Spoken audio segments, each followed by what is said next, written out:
He's trespassing. Arrest him now. I don't care if he claims to own this ranch. The HOA Karen shrieked at the cops she'd called on me, standing on my own property. I'd just driven 12 hours to visit my family ranch, only to be greeted by police lights and this blonde woman demanding my arrest. She stood there smirking, confident she'd won. What this small-town HOA president didn't know, back in Washington, my office wall displays photos of 300 HOA presidents I've personally sent to federal prison. My actual job, I run the department that can shut down any HOA in America with one phone call. If you're watching from your own HOA nightmare, comment your location. Because this woman just made the biggest mistake of her life. My name is Nathan Hayes, and after 15 years of fighting homeowner association tyranny from behind a desk in Washington, I'd finally decided to take a break. My grandfather's ranch in Texas had been calling to me, promising peace, quiet, and maybe some decent fishing. What I got instead was a masterclass in small-town corruption that would make a mob boss blush. The woman currently directing officers to arrest me for criminal trespassing had apparently been waiting 20 years for this moment. And over the next 72 hours, she would discover exactly why messing with the head of National HOA Oversight was the biggest mistake of her life. Hour one of what I now call the Willowbrook War began with me pulling into the ranch's gravel driveway at 9:02 p.m., exhausted from a 12-hour drive.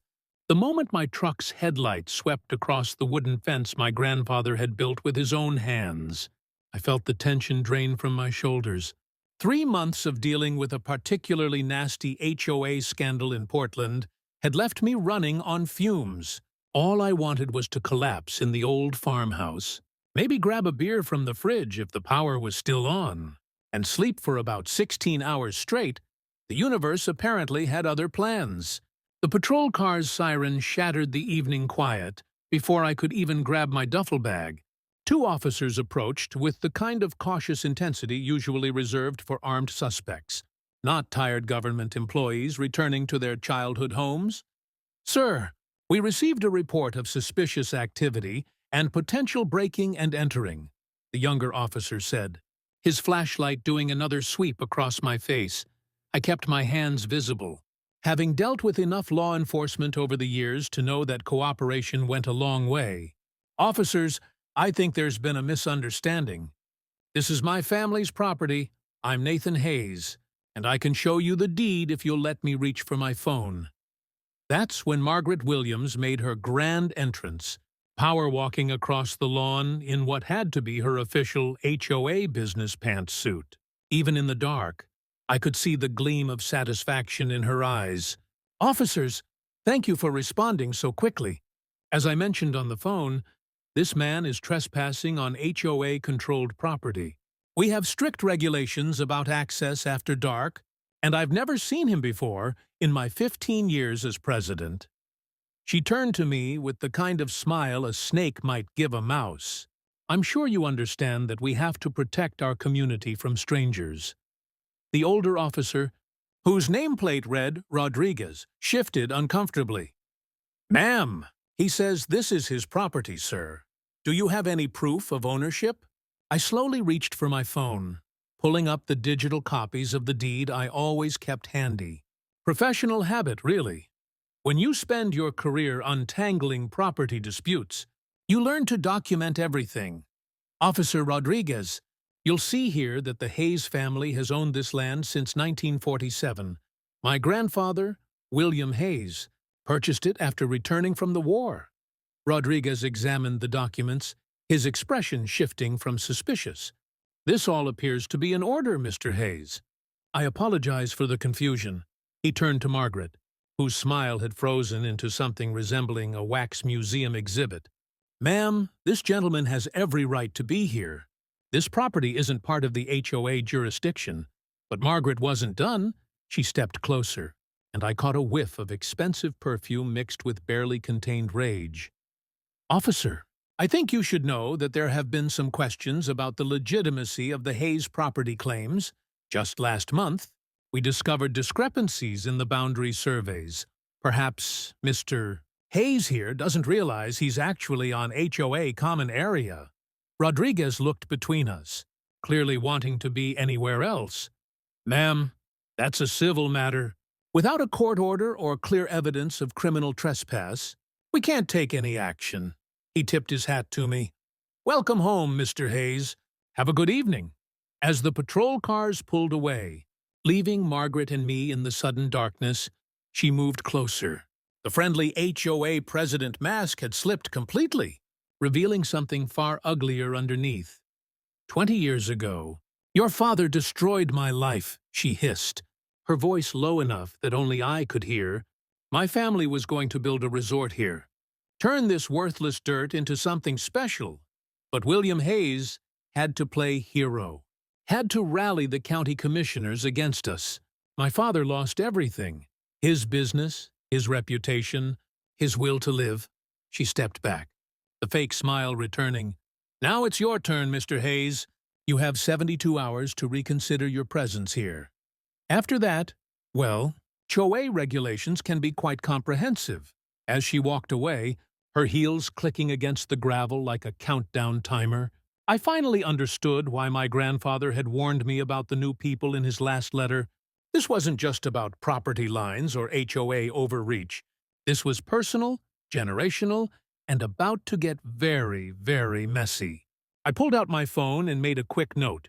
Day 1. Margaret Williams just declared war. She has no idea what she started.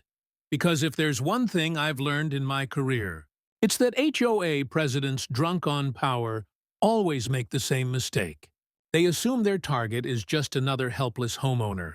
They never expect someone who knows their playbook better than they do. Day 2 began with what I can only describe as a violation avalanche. At exactly 7:70 a.m., I stumbled to the front door in my grandfather's old robe, coffee mug in hand, to find my entire porch covered in orange notices. 47 violations, to be exact. I counted them twice. Partly out of disbelief, and partly because my brain couldn't quite process the absurdity without caffeine. Grass height exceeds HOA maximum by 0.5 inches. Mailbox color does not match approved pallet. Unauthorized vehicle parked in driveway between 10:12 p.m. and 6:00 a.m. Fence posts are 1.2 inches above regulation height. The most ridiculous one made me actually laugh out loud. Visible coffee mug on porch violates outdoor beverage container guidelines. Fine. $300. I gathered up the papers, noticing each was signed with Margaret's unnecessarily elaborate signature and time-stamped at various points throughout the night. The woman had apparently spent hours creeping around my property with a measuring tape and a grudge. But the last envelope was different. Handwritten on personal stationery, it simply read, Nathan. Inside, Margaret's cursive was as sharp as her personality. Mr. Hayes, I trust you've received our welcome package. You'll find that the Willowbrook Ranch HOA takes property standards very seriously. Your grandfather may have been exempt from our oversight due to certain legal technicalities, but those protections died with him. You have 70 hours remaining to consider selling. I have buyers ready to pay above market value. Don't make this harder than necessary. M. Weber. Weber. Weber. Under her initials, she'd added a postscript that made my blood run cold. P.S. Judge Harrison sends his regards. Judge Harrison. I knew that name from my files back in Washington. He'd been flagged in 3 separate HOA corruption cases, but always managed to stay just clean enough to avoid investigation.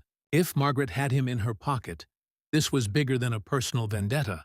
I was still processing this when Linda Thompson appeared at my fence line, looking around nervously before waving me over. Mr. Hayes, I'm Linda from next door. I'm sorry to bother you, but I saw the violation notices and I just had to warn you. She handed me a thick folder with shaking hands. I've been documenting everything for 2 years. Margaret's not just vindictive, she's systematic. Look at this. Inside were copies of hundreds of violations issued to various neighbors, photos of damaged property, and a spreadsheet showing a clear pattern. She targets anyone who opposes her, drives them out with fines and legal fees. Tom Bradley lost his house last year over a bird feeder.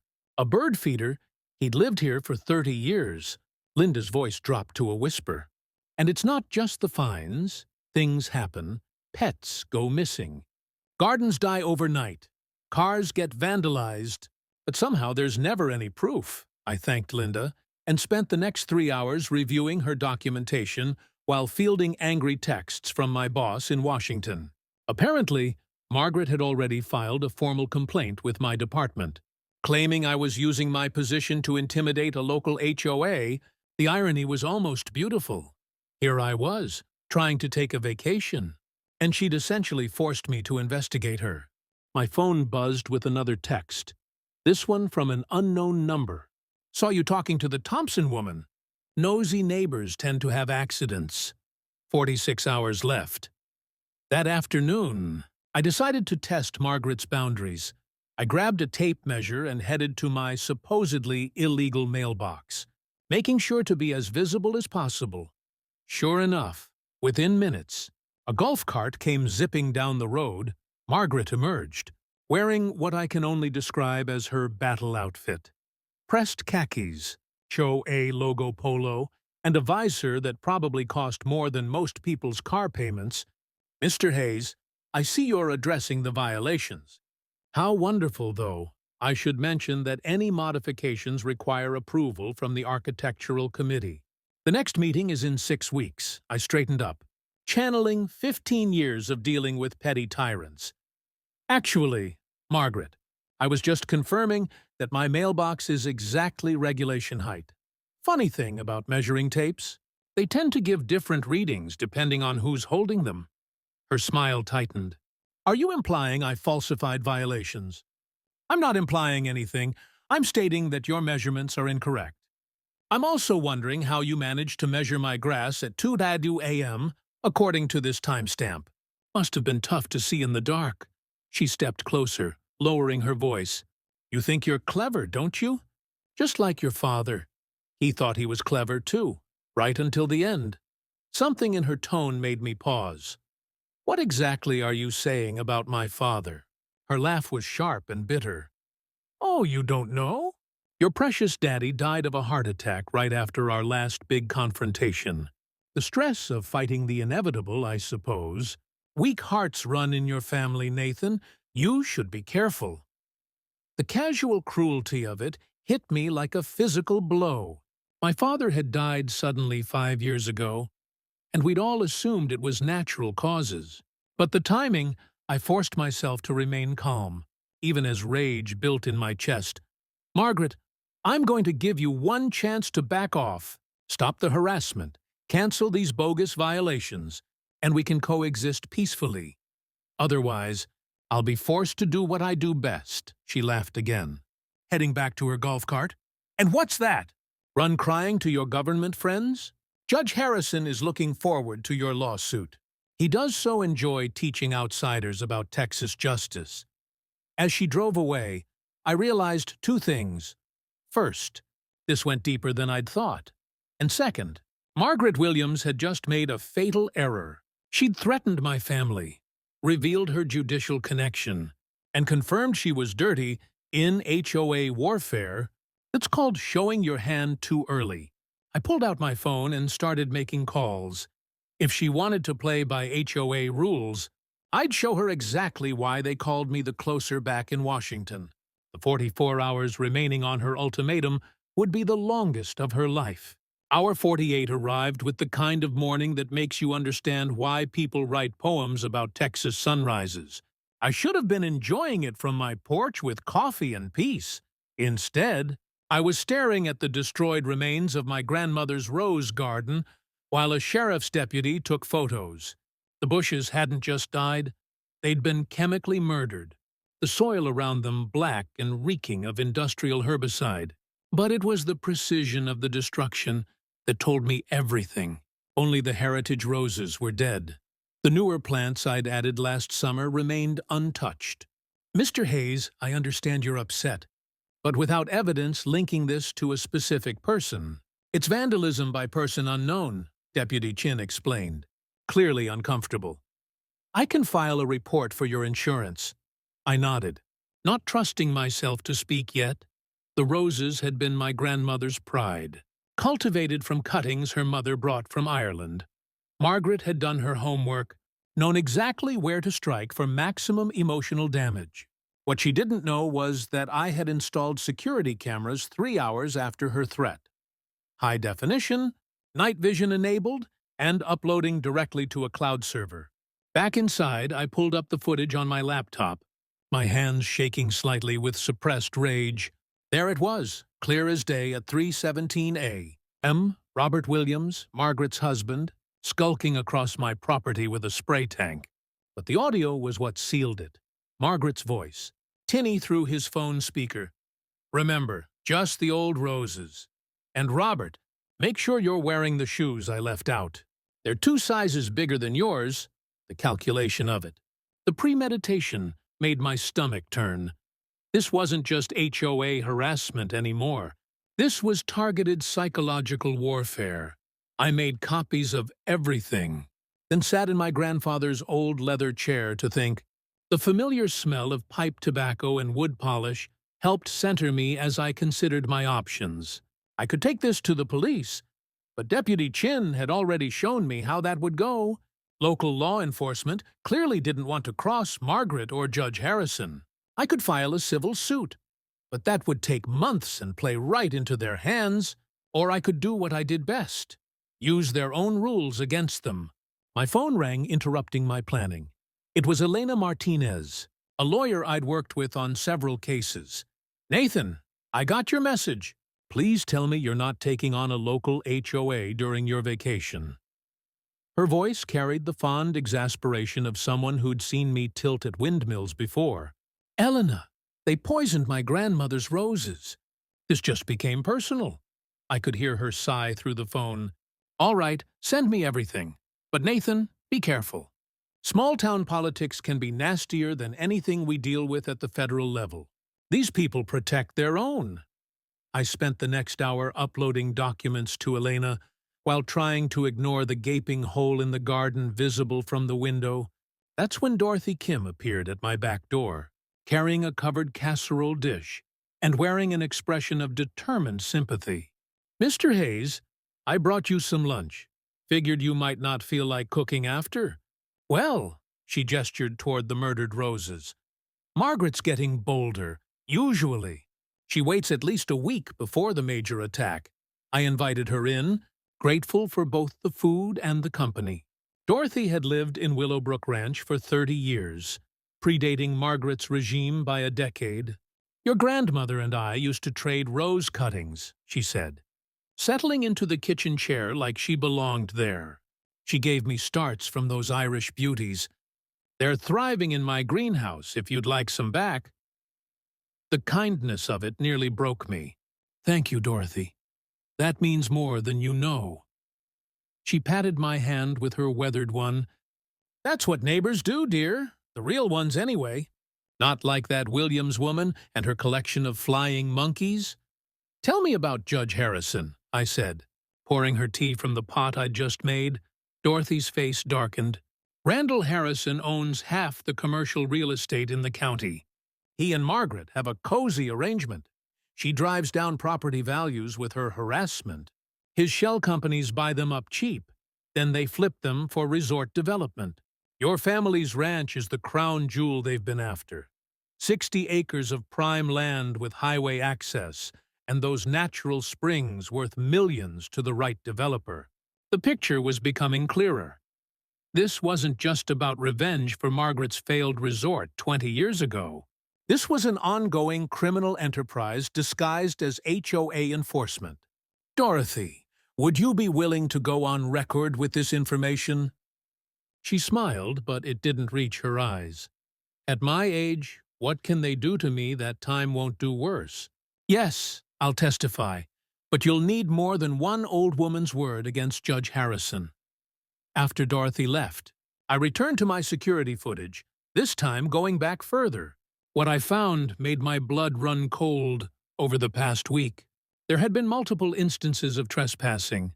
Robert Williams measuring my fence posts at midnight, Margaret herself taking photos of my property from various angles, and on 3 separate occasions, an unfamiliar man in a suit examining my boundary markers and taking notes. But it was the conversation captured 2 nights ago that changed everything. Margaret's voice carried on the wind to my sensitive microphones. Yes, Judge Harrison, the psychological pressure is working. He'll crack just like his father did. Weak hearts run in that family. Judge Harrison's reply was muffled, but clear enough. Good. The buyers are getting impatient. If he doesn't sell voluntarily within your timeline, we'll proceed with the judicial options. I've already prepared the emergency injunction paperwork. Some creative interpretation of the county codes should do the trick. Margaret laughed. Grandfather clauses mean nothing if we can prove health and safety violations. That old septic system alone could justify condemning the property. Just make sure your husband doesn't leave any evidence. We can't afford another Tom Bradley situation where questions get asked. I saved the audio file in multiple locations. My mind racing, they just confessed to conspiracy, judicial corruption, and possibly murder if their comments about my father were what I suspected. But I needed more. I needed them to incriminate themselves beyond any reasonable doubt. As if on cue, my phone buzzed with another text from the unknown number. 24 hours left, Nathan. I hope you've been thinking about our offer. Your family cemetery plot looks so peaceful. Your father certainly thought so. The cruel implication made my decision for me. I opened my laptop and began typing an email to my boss in Washington. Davidson, I need you to quietly pull everything we have on Judge Randall Harrison and the Willowbrook Ranch HOA. Also, send me the contact information for our friends at the FBI's Public Corruption Unit. It seems my vacation just turned into an off-the-books investigation. Because if Margaret Williams wanted to play hardball, she was about to learn why I'd earned the nickname the HOA executioner in Washington circles. The remaining 24 hours of her ultimatum would determine who ended up in that cemetery plot she'd so thoughtfully mentioned. Hour 60 arrived with all the fanfare of a public execution, which in a way it was. Margaret had called an emergency HOA meeting, scheduling it for exactly 72 hours after her initial threat. The community center was packed, standing room only. With the kind of nervous energy that comes before a thunderstorm, I entered through the back door, having learned long ago that dramatic entrances work better when you can observe the room first. Margaret stood at the podium like a general preparing for victory, flanked by her board members and, notably, Judge Harrison himself in the front row. The man's presence sent a clear message. This was not just an HOA meeting, but a coordinated attack backed by judicial power. Thank you all for attending this emergency session, Margaret began, her voice carrying the false concern of a practiced manipulator. As you know, we have had some serious concerns about the old Hayes property, safety violations, code infractions, and now environmental hazards that could affect our entire community. She clicked a remote, and badly photoshopped images of my property appeared on the screen behind her. The modifications were so obvious that several people in the audience exchanged skeptical glances. Our architectural committee has documented over 200 violations in just 3 days. More concerning, we have discovered that the property's aging septic system may be contaminating our groundwater. This is not just about property values anymore. This is about the health and safety of our children. I watched from the back as several residents shifted uncomfortably in their seats. Linda Thompson caught my eye and shook her head slightly, warning me to wait for the right moment. Dorothy Kim sat rigid in her chair, hands clenched in her lap, fury barely contained. The room was clearly split between Margaret's loyalists, who nodded along with every word, and the others, who looked like hostages at their own meeting. The tension was so thick, you could practically see it shimmering in the air between the two groups.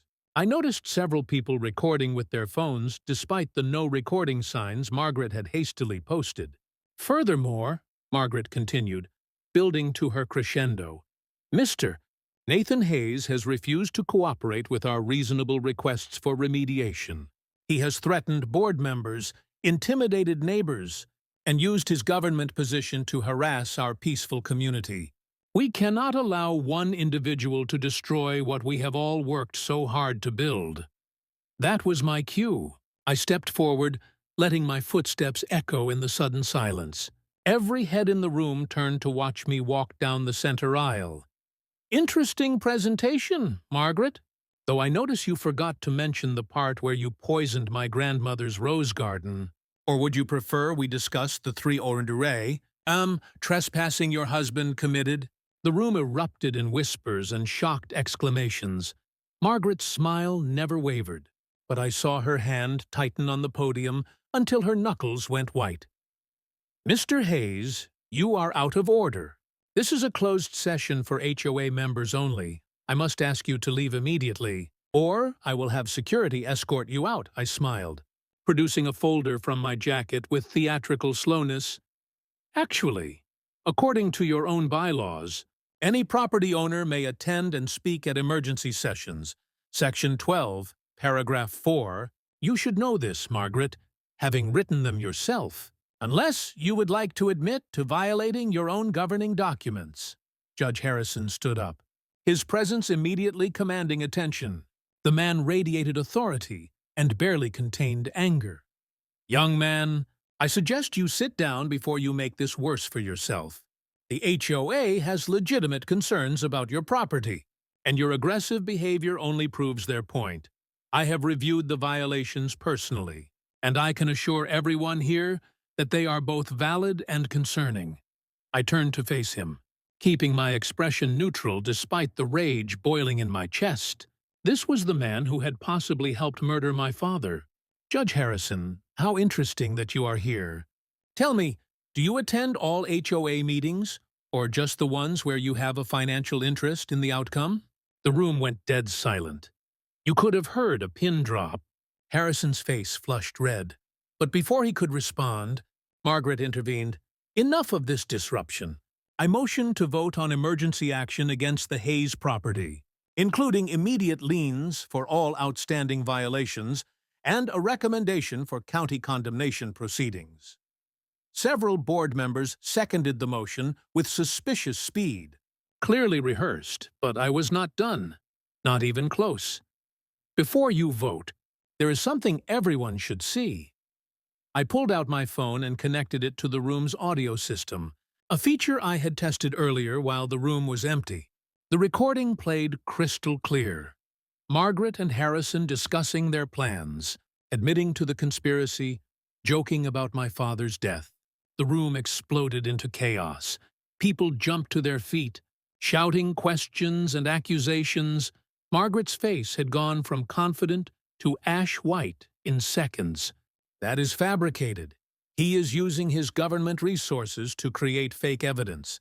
This is exactly the kind of harassment I warned you about. But the damage was done. Even her supporters looked uncertain, now whispering among themselves and glancing nervously at Judge Harrison. Dorothy Kim stood up, her voice cutting through the chaos like a blade. I have lived here for 30 years, and I have watched you destroy this community one family at a time. The Bradleys, the Johnsons, the Parks, all forced out so your judge friend could buy their land cheap. We all knew something was wrong, but we were too scared to speak up. Well, I am not scared anymore. More voices joined in. A chorus of long-suppressed grievances. But Margaret had one more card to play. She slammed the gavel repeatedly until the room quieted. Mr. Hayes, you have made serious accusations without proof. However, I have proof of my own. She produced a manila folder with theatrical flair, her confidence returning.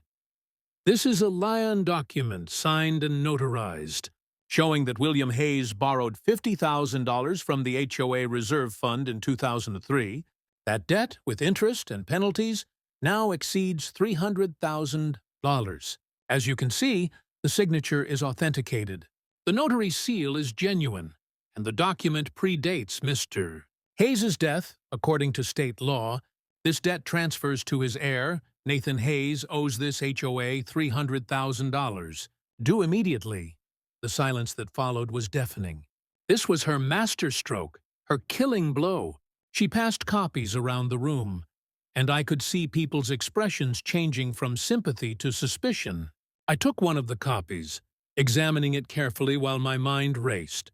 The forgery was excellent, almost perfect. Elena had warned me something like this might happen, but seeing it still felt like a physical blow. Then I spotted it, the tiny detail that would unravel everything. I looked up at Margaret with a smile that made her step back. This is impressive work, Margaret. Really top-notch forgery. There's just one problem. My father was deployed to Afghanistan from January 2003 to March 2004. Kind of hard to sign HOA documents from Kandahar, but here's the real kicker, Elena. Would you please come in now? Elena Martinez entered with 2 FBI agents, and the color drained from Margaret's face completely. The notary whose seal you used. She wasn't licensed until 2005, the paper you used. It contains whitening agents that weren't manufactured until 2007, and Judge Harrison, he's about to have much bigger problems than a failed HOA coup, gentlemen. I believe you have some arrests to make. As chaos erupted again, Margaret turned to me with pure hatred in her eyes. You think you've won? Check your mail tomorrow, Nathan. My resignation letter isn't the only thing I filed with the county. Even facing arrest, she was still playing games. But what could she have possibly filed? The question nagged at me as the FBI agents read her rights, and I realized this war was far from over. The 24 hours following Margaret's arrest should have been a victory lap. Instead, they became a masterclass in why you never underestimate a cornered predator with powerful friends. I woke up to find my bank accounts frozen, a cease and desist order nailed to my door, and 3 separate lawsuits filed against me for defamation, harassment, and tortious interference. Judge Harrison might have avoided immediate arrest, but he had clearly spent the night mobilizing every legal weapon in his arsenal. The man had connections throughout the Texas legal system, and he was using every single one of them to crush me before I could expose the full extent of their corruption. Nathan, this is bad. Elena's voice crackled through my phone as I stood in my kitchen, staring at the legal papers covering my table like a blanket of threats. Harrison has filed an emergency injunction, claiming your property poses an imminent health hazard. He's fast-tracked a hearing for tomorrow morning, and guess which judge is presiding? His golf buddy, Judge Thornton. They're trying to condemn your property before the FBI investigation gains traction. If they can force a sale, the proceeds would go to settling your supposed debt to the HOA. I poured myself coffee with hands that weren't quite steady, processing the full scope of their counterattack. This was the nuclear option, the kind of all-out assault that destroyed lives and left families ruined. But Harrison had made a critical error in his rage and desperation. He had assumed I was just another government bureaucrat who would fold under pressure. He didn't know about the war chest of favors I had accumulated over 15 years, or the very specific phone call I was about to make. Elena, I need you to file for an emergency change of venue. Federal court, not state. We're invoking diversity jurisdiction and claiming this is part of an ongoing federal investigation. Also, call Davidson. Tell him it's time to activate the nuclear option. While Elena worked her legal magic, I decided to play offense rather than sit back and wait for the next attack. Harrison might have frozen my official accounts, but he hadn't discovered the emergency fund I kept in cryptocurrency, a paranoid habit from years of dealing with corrupt officials who love to weaponize the banking system. I quickly converted enough to cover immediate expenses and hired Marcus Chen, a forensic accountant I'd worked with on several high-profile cases. Marcus, I need you to tear apart the Willowbrook Ranch HOA's finances. Every transaction, every deposit, every sketchy journal entry for the past 5 years. Start with the periods right before each foreclosure. Marcus was the kind of accountant who treated financial fraud like a personal insult to mathematics itself. Send me the login credentials and give me 6 hours. If there's dirt, I'll find it. While Marcus worked his numerical magic, I drove to the county courthouse, not to fight the injunction, but to do something far more dangerous. Pull public records. Every property transaction, every lien filed, every foreclosure in Willowbrook Ranch for the past decade. The nervous clerk, Timothy, clearly recognized me from whatever gossip was already spreading through the small town. "Sir, I've been instructed that certain records are sealed pending investigation," he stammered. Sweat beading on his forehead, I smiled, channeling years of dealing with obstructive bureaucrats. "Timothy, are you familiar with the Texas Public Information Act? Because unless there's a specific court order sealing these records, you're required to provide them. Would you like me to call the State Attorney General's office to clarify?" The records painted a damning picture that made my stomach turn. Over 10 years, 23 properties had been foreclosed on for HOA violations. Every single one had been purchased by companies traceable to Harrison. The pattern was so obvious, it was insulting to anyone with basic math skills. But patterns weren't proof, and I needed something concrete. That's when Providence intervened in the form of Robert Williams sitting in his car in the courthouse parking lot. Looking like a man whose world had imploded, I approached carefully, noting his red eyes and shaking hands. This could be a trap, but instinct told me otherwise. "Robert, I'm sorry about how this played out. I know you were just following Margaret's orders," I said gently. He laughed bitterly, the sound carrying 20 years of resentment. "Following orders? That's what I've been doing for 20 years. Do you know what it's like living with someone who sees everyone as either a tool or an obstacle?" The dam broke, and the words poured out in a torrent. I have recordings, years of them. Started doing it to protect myself when she began threatening to destroy me if I ever left. She liked to brag about her schemes when she'd been drinking. Harrison, the foreclosures, everything. He pulled out a flash drive, his hand trembling as he handed it to me. "There's something else about your father. The stress didn't kill him, Nathan. Margaret had been poisoning him. Small doses of digitalis in his coffee whenever he visited the community center. She called it her heart attack special, said it was untraceable after the fact." The world tilted on its axis. I gripped the car door to steady myself, rage and grief warring in my chest. My father had been murdered, and his killer had been gloating about it for years. "I'll testify," Robert said quietly. "I'll give you everything, the recordings, the documents she kept in our safe, all of it." Just then, my phone exploded with texts from Marcus. "Jackpot! Call me now." Marcus had found the smoking gun we desperately needed. "Nathan, they've been embezzling for years. Fake vendor payments, ghost contractors, the whole 9 yards. But here's the beautiful part. They got sloppy. Margaret authorized payments to a cleaning company that didn't exist. Owned by a corporation registered to Judge Harrison's wife. Over $800,000 in fraudulent payments over 18 months. This is RICO territory. Racketeering, conspiracy, fraud, and with Robert's testimony, possibly murder. That evening, my phone rang with a blocked number. I knew who it would be before I answered. "Nathan Hayes," Harrison's voice oozed false confidence. "You're playing a dangerous game. Margaret might have been careless. But I've been doing this for 30 years. You have no idea how deep this goes." I laughed, surprising both of us. "Judge Harrison, you still don't get it. You've been playing small-town tyrant so long, you've forgotten how the real world works. By tomorrow morning, the FBI, the IRS, and the Texas Attorney General will all have copies of your financial records. Your house of cards is about to collapse." The silence stretched before he spoke again, the confidence cracking like thin ice. "What do you want?" His voice had lost all its authority, reduced to the whimper of a cornered criminal.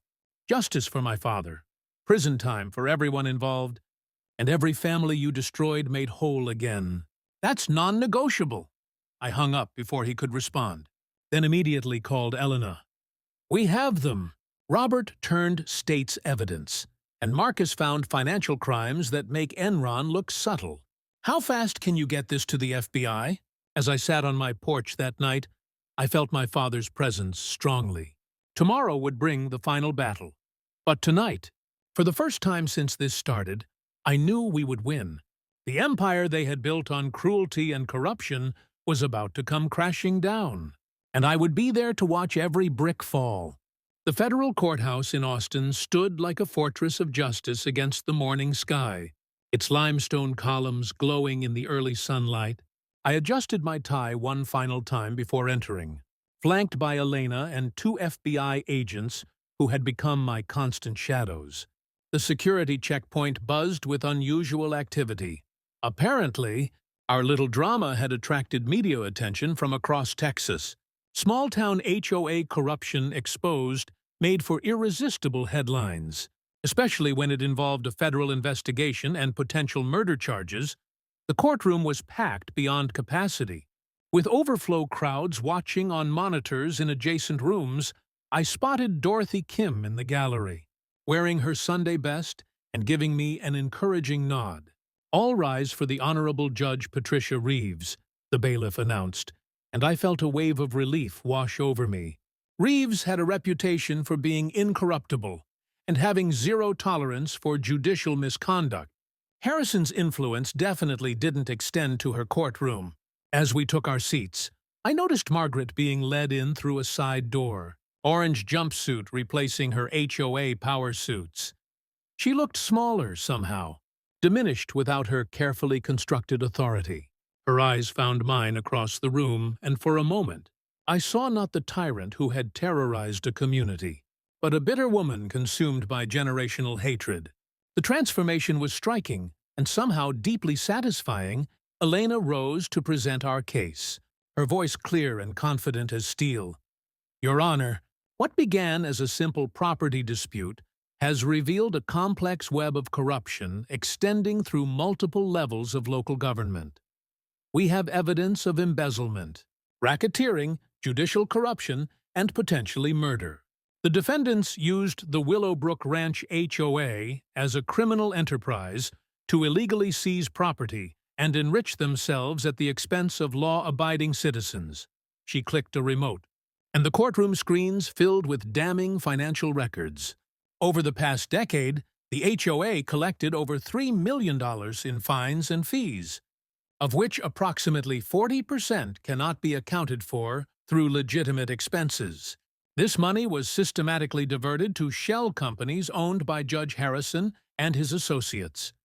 The prosecution then played Robert Williams's recordings, his late-night confessions echoing through the silent courtroom. Margaret's voice, slurred with wine and cruelty, described poisoning my father with clinical detachment. The digitalis is perfect because it mimics natural heart failure. A little in his coffee each week, and eventually the heart just gives up. No autopsy, no questions. Just another old man with a bad ticker, just like we planned. Several people in the gallery gasped audibly. I forced myself to remain stone-faced, even as my hands clenched into fists under the table. This was the first time I'd heard the full recording, and the casual evil of it was staggering. Then came my moment on the stand. The prosecution calls Nathan Hayes. I walked to the witness box with measured steps, raising my right hand for the oath while maintaining eye contact with Margaret. This was it, the moment I'd been preparing for since discovering the truth. "Mr. Hayes," the prosecutor began, "please tell the court about your professional background and why you're uniquely qualified to assess this situation." This was the reveal I'd been saving, the ace up my sleeve that would recontextualize everything. I serve as the executive director of the National HOA Oversight Division, a federal agency created to investigate and prosecute HOA crimes across all 50 states.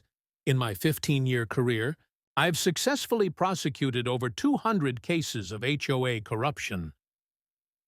The ripple of shock through Harrison's legal team was deeply satisfying. They had assumed I was some mid-level bureaucrat, not the person who literally wrote the book on HOA corruption. Margaret's face had gone from pale to ghostly white. In your professional opinion, Mr. Hayes, how does the Willowbrook Ranch situation compare to other cases you've investigated? The prosecutor continued. I leaned forward slightly, making sure my voice carried to every corner of the room. This is one of the most egregious cases I've encountered. The systematic nature of the corruption, the involvement of judicial officials, and the use of violence and intimidation tactics put this in the top tier of criminal HOA enterprises. Margaret Williams didn't just run a corrupt HOA. She ran a criminal organization. The cross-examination was brutal but predictable. Harrison's lead attorney, a shark named Peyton, tried every trick in the book. Mr. Hayes, is it not true that you used your government position to target my clients out of a personal vendetta? He asked, his voice dripping with false concern. No, sir. I was on vacation when your clients targeted me. I didn't use any government resources until after they committed multiple crimes, including destruction of property and attempted fraud. Every action I took was in response to their criminal behavior, not the other way around. Peyton tried several more angles, but each one fell flat against the mountain of evidence. The real victory came when Judge Harrison himself was brought in, having been arrested that morning on federal corruption charges. Seeing him in handcuffs, stripped of his judicial robes and authority, was more satisfying than I'd imagined. The man who had terrorized an entire community with his corrupt influence was finally facing justice. But it was Margaret's final statement that provided the most dramatic moment. Given a chance to speak before sentencing, she stood and faced me directly. "You destroyed everything," she hissed, her composure finally cracking completely. "Just like your father destroyed my family's dreams. But at least I got to watch him die slowly, knowing I was the one who did it." The confession, made in open court, sealed her fate completely. Judge Reeves's voice was grave as she delivered her ruling. "I've presided over many cases in my career, but rarely have I seen such calculated cruelty. The evidence shows a conspiracy that perverted the justice system itself. While the jury will determine guilt on the criminal charges, I'm issuing immediate rulings on the civil matters. All HOA liens and violations issued during Margaret Williams' tenure are hereby vacated. All properties seized through HOA foreclosure proceedings must be returned to their original owners or their heirs with compensation for lost equity. This court will not allow the fruits of such corruption to stand." The courtroom erupted in cheers and sobs of relief. Families who had lost everything were getting their homes back, but I kept my eyes on Margaret as the weight of her defeat finally hit her. The empire she had built on cruelty and corruption had collapsed in a single morning. As court officers prepared to lead her away, she turned to me one last time. "This isn't over," she whispered. But the threat felt empty now. Then my phone buzzed with a text from an unknown number. "Mr. Hayes, my name is Patricia Williams, HOA president from Colorado. We have a situation. Margaret was my mentor. The war for Willowbrook Ranch might be over, but apparently the corruption ran deeper than anyone had imagined. Should I help, or was this another trap? One thing was certain. My fight against HOA corruption was far from finished. 6 weeks later, I stood in the driveway of 1423 Willowbrook Court, holding a set of keys that felt heavier than their weight suggested. The moving truck behind me contained the entire lives of Margaret and Robert Williams, packed up and ready for their journey to a small apartment in Houston, the only place Margaret could afford. With her assets frozen and her legal bills mounting, the irony wasn't lost on anyone. The HOA president, who'd driven so many from their homes, was now being evicted from hers, and the man she'd tried to destroy was her landlord. "I still can't believe you bought it," Dorothy Kim said from beside me, holding a potted rose bush, a cutting from the Irish beauties we'd managed to propagate from her preserved collection. "Seems fitting, though. Your grandmother always said the best revenge was a life well lived." I smiled, watching as Margaret emerged from the house for the final time. Prison had aged her a decade in just 6 weeks. The preliminary hearings hadn't gone well, and her lawyer had advised preparing for a lengthy sentence. She walked past without acknowledging me, but Robert stopped, looking healthier, than I'd seen him since this all began. "Thank you," he said quietly, "for letting me testify, for helping me get immunity.